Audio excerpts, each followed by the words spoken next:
Everybody, welcome to the video from Module 7.2.2.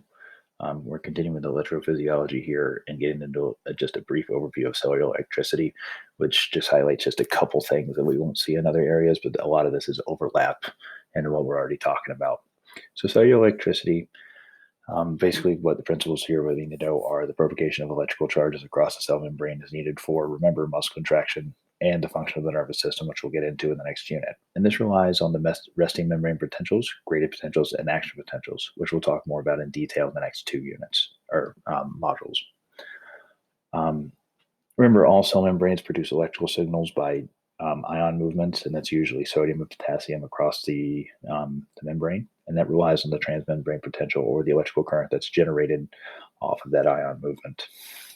So there are three requirements to the transmembrane potential.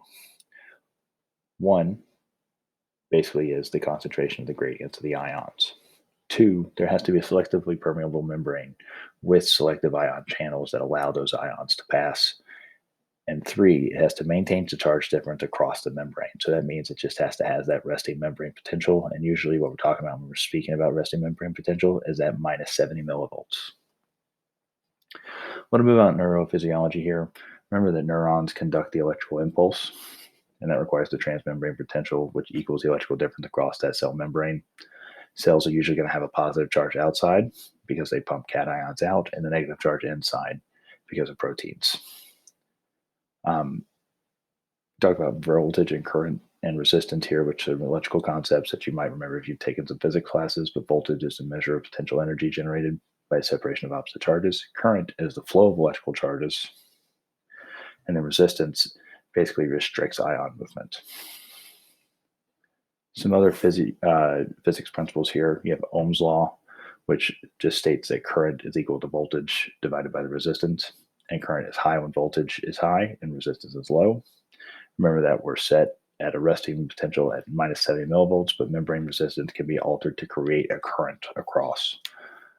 It also depends on the permeability to those ions, so whether those channels are open or closed, and the cell must also have some resistance to ions. Otherwise, it would equalize, and the voltage would become zero instead of that minus 70 millivolts, which is required.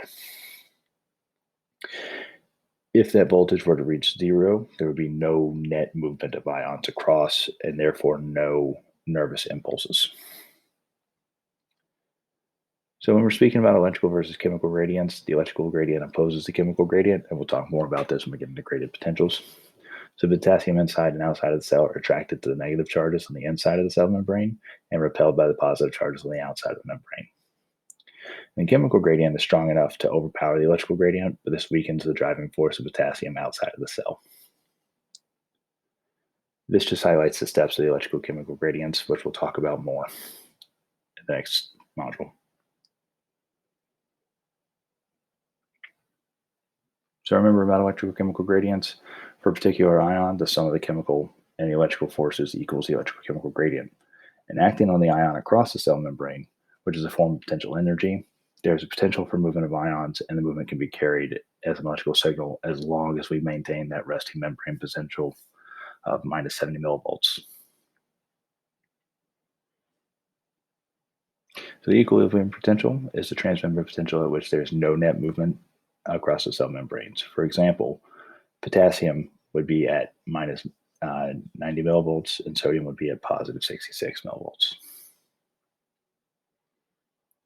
We'll talk about more about active forces across the membrane a little later on, but just know that the sodium potassium ATPase exchange pump, basically powered by ATP, carries 3 sodium out and 2 potassium in, which balance the passive forces of diffusion and maintains the disequality of potassium and sodium concentrations inside and outside the cell.